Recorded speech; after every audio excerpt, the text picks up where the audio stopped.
요새는 안 오른 걸 찾는 게 쉬울 정도로 물가가 크게 올랐죠. 하지만 받는 월급은 또 그만큼 늘지 않다 보니까 이 사람들 주머니가 점점 얇아지고 있습니다.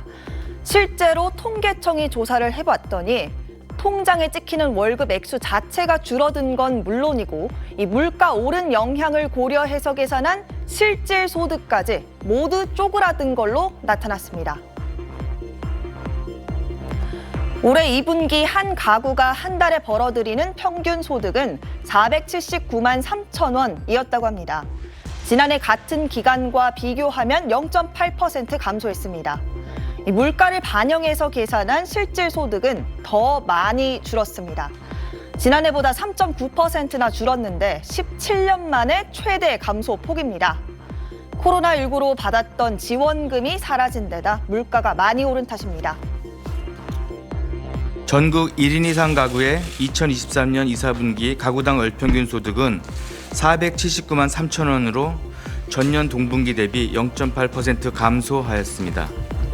전체적으로 근로소득은 증가했으나 전년도 소상공인 손실보전금 등 정부 지원 효과 소멸로 공적 이전 소득이 감소하면서 가구 총소득은 전년과 비교해 감소한 것으로 나타났습니다. 소득이 줄다 보니 당연히 나가는 돈부터 줄여야겠죠. 특히 소득이 적을수록 음식 등에 쓰는 돈을 줄이면서 허리띠를 더 세게 졸라맨 걸로 나타났습니다. 물가 오른 걸 반영해서 계산한 실질 소비 지출은 0.5% 줄었습니다. 2020년 4분기 이후로 처음으로 감소세로 돌아선 겁니다. 특히 저소득층 하위 20%인 1분위 가구의 실질 지출이 가장 많이 줄었습니다. 이들은 올 2분기 한 달에 약 110만 6,300원가량 지출한 걸로 나타났습니다. 지난해 같은 기간 대비 2.6% 줄어든 수준인데 13분기 만에 최대폭으로 줄었습니다.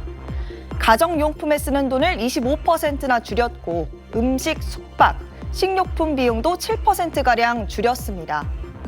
다만 소득 상위 20%인 5분위 가구의 실질 소비 지출은 오히려 0.7% 늘어난 걸로 파악됐습니다.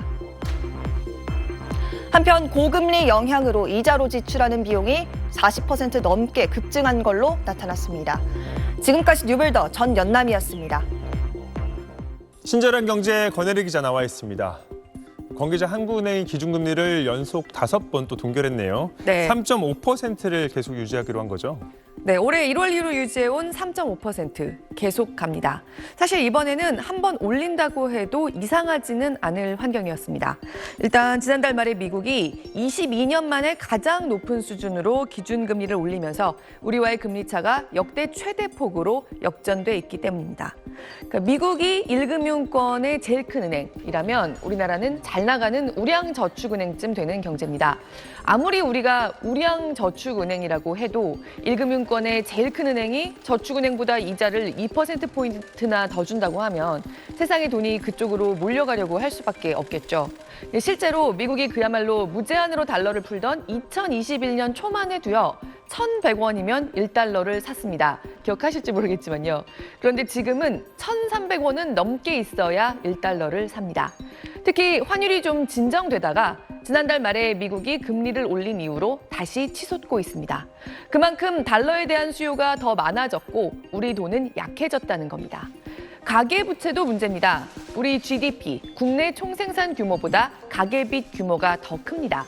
지난해 역대 처음으로 가계빚이 축소되는가 했는데 최근에 다시 늘면서 은행권 가계대출은 또 역대 최대 규모로 불어나 있습니다. 여러 가지 이유가 있겠지만요. 2021년 8월 이후로 계속해서 올랐던 금리가 이제는 떨어질 때가 됐다는 기대가 퍼진 게 가장 큰 이유입니다. 이런 상황이기 때문에 금리를 올린다고 해도 이상하지는 않은 환경이었는데 금통위는 다시 한번 동결을 택했습니다. 네, 금리를 일단 이 정도로 유지하는 게 좋겠다, 뭐 이런 결정이겠죠. 네. 배경도 좀 짚어주시죠. 역시 가장 큰 이유는 경기에 대한 불안입니다. 한국은행이 어제 우리나라의 성장률 전망치까지 같이 내놨는데요. 일단 올해에 대해서는 1.4%, 이미 굉장히 낮습니다. 이 전망을 계속 유지했지만요. 내년에 대해서는 5월에 했던 전망보다 0.1%포인트를 깎았습니다. 최근에 우리 경제를 둘러싸고 또 하나 불거진 게 중국 리스크입니다. 중국의 지난 40년 동안의 눈부신 경제 성장, 잔치는 끝났다는 관측이 지배적이죠. 중국 상황이 얼마나 심각하냐면 그동안 중국이 미국 위치를 넘보지 못하도록 여러 가지 압박 정책을 구사했던 미국이 상무장관을 이번 주말에 중국에 급파하고요.